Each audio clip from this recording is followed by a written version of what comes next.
Plus में देखिए ये संविधान के बारे में अध्ययन करना हमारे लिए क्यों जरूरी है। सबसे अहम मुद्दा ये है कि आखिर ये हमको भारतीय संविधान के बारे में क्लास 8 में पढ़ाया जा रहा है।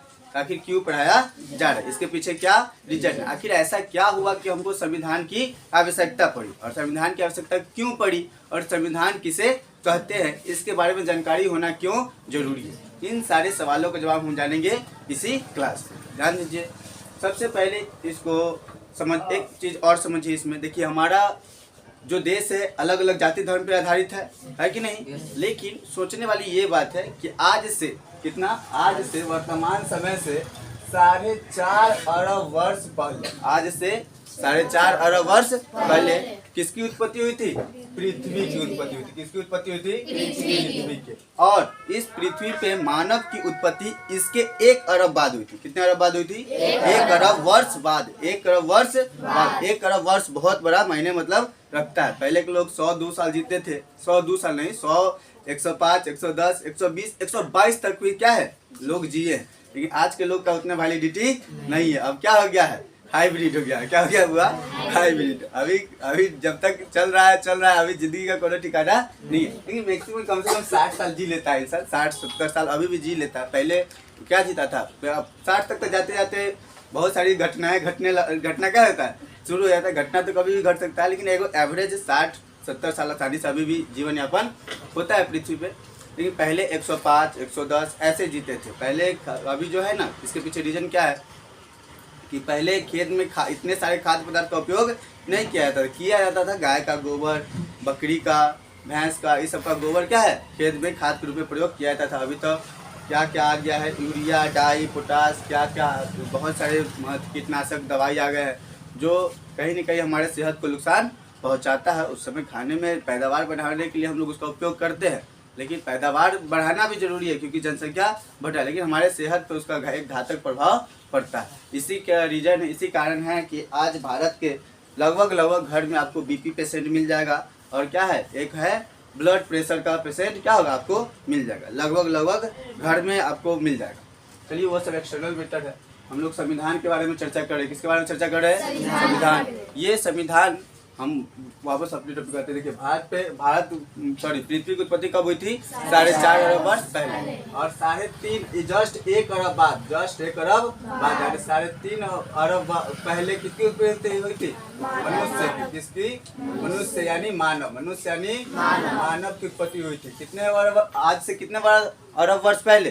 4.5 अरब वर्ष, 3.5 अरब वर्ष पहले। 4.5 अरब वर्ष किसकी उत्पत्ति हुई थी? पृथ्वी की। और 1 अरब बाद किसका हुआ?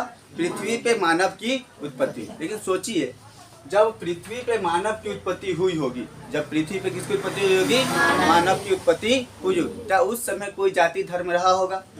क्या उस समय कोई रंग रूप का भेदभाव रहा होगा? क्या उस समय अलग जाति में भी अलग अलग प्रकार का जाति रहा होगा? क्या नहीं होगा। उस समय हम सब क्या होंगे? एक होंगे। हम लोग उन्हीं लोग का क्या है? वंश है। हम लोग क्या है? उन्हीं लोग का वंश है।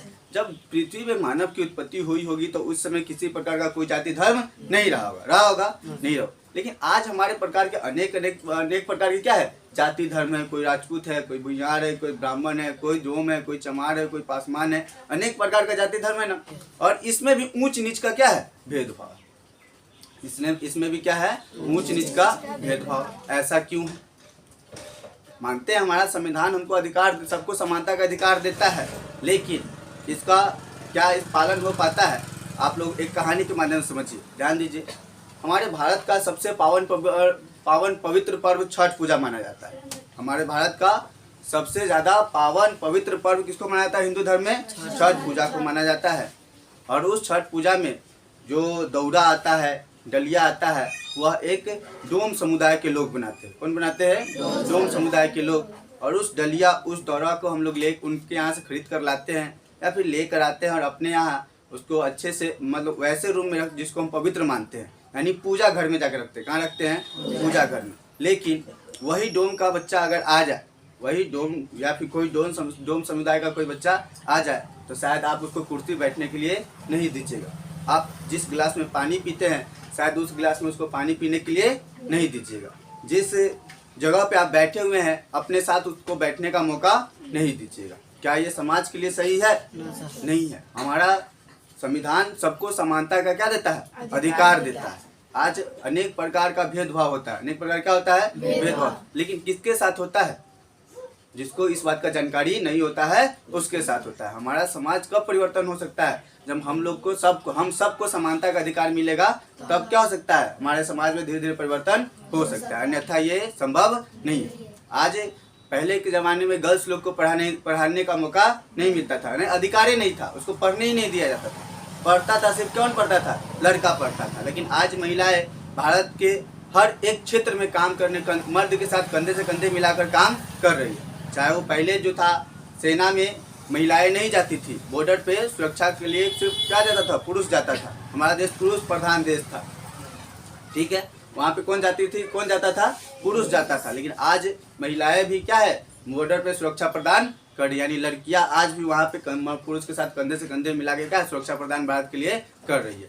वहाँ तक हो गया। क्या एरोप्लेन देखते हैं जो उड़ता है? पहले ये सब उड़ाने, ट्रेन चलाने का मौका लड़की लोग को नहीं दिया जाता था। लेकिन जब समानता का अधिकार हमारा संविधान दिया, तो आज ट्रेन से लेकर, बस से लेकर एरोप्लेन तक हमारे देश की महिलाएं, हमारे देश की लड़कियां क्या कर रही है? चला रही है।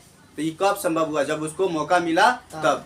आज उस समुदाय को, जिस समुदाय को हम लोग नीच समझते हैं, उस समुदाय को आप जिस पंक्ति में बैठकर भोज खा रहे हैं, उसके यहाँ से वही शादी ब्याह में शुभ विवाह लिखा रहता है। क्या लिखा रहता है? कभी देखे अशुभ विवाह लिखा रहता है? क्या लिखा रहता है? कार्ड आता है तो क्या लिखा रहता है? शुभ विवाह। यहाँ पे बहुत सारे कार्ड है, देखो इस पे भी दिखा देते हैं तो लोगों को क्या लिखा रहेगा? इसमें शुभ विवाह लिखा होगा। देखो शुभ विवाह लिखा हुआ है, लिखा हुआ है ना, लिखा हुआ है ना शुभ विवाह। कभी इस पे देखे कि अशुभ विवाह लिखा रहे? नहीं। इस शुभ अवसर पे भी हम लोग के यहाँ जो डलिया आता है, दौरा आता है, वो किसके यहाँ से आता है? उसी के यहाँ से आता है जिसको हम नीच समझते हैं। जिसको हम क्या समझते हैं? नीच। अपने साथ बैठने का मौका नहीं देते, अपने साथ खाने का मौका नहीं देते, अपने साथ उसको किसी प्रकार की गतिविधि में शामिल होने का मौका नहीं देते। लेकिन उसी का दिया हुआ डलिया और दौरा आप उस शादी में क्या कर रहे हैं? उपयोग कर रहे हैं, जिसको आप शुद्ध मानते हैं। और उसमें जो चावल वावल शादी में देखते हो कि चावल और एक चावल दाल ये सब रखकर यहाँ से लड़के वाले पक्ष से लड़की यहाँ जाता है, लड़की वाले पक्ष से लड़का है, यानी उसी दलिया में रख के आप अपना संबंध दूसरे परिवार से क्या कर रहे हैं? जोड़ रहे हैं। लेकिन उससे जोड़ने का मौका, उससे जोड़ने का प्रयास नहीं कर रहे हैं जिसके माध्यम से आप जुड़ना चाहें। तो ये सारे सवालों का जवाब हमको मिलेगा संविधान के अध्ययन में। किसमें मिलेगा? एक 8th क्लास में जो संविधान पढ़ाया जा रहा है, 8th क्लास में जो क्या पढ़ाया जा रहा है? संविधान। ये बहुत छोटा सा एक पार्ट है संविधान का। आया समझ में? संविधान एक बड़ा है। संविधान एक क्या है? बड़ा है। हमारे देश का संविधान विश्व के सबसे बड़े, मतलब विश्व में सबसे बड़ा संविधान। इससे बड़ा विश्व में किसी भी देश के पास कोई संविधान नहीं है। हम लोग आज बेसिक चीज़ों को जानेंगे, बहुत सारे सवालों का जवाब जानने का प्रयास करेंगे।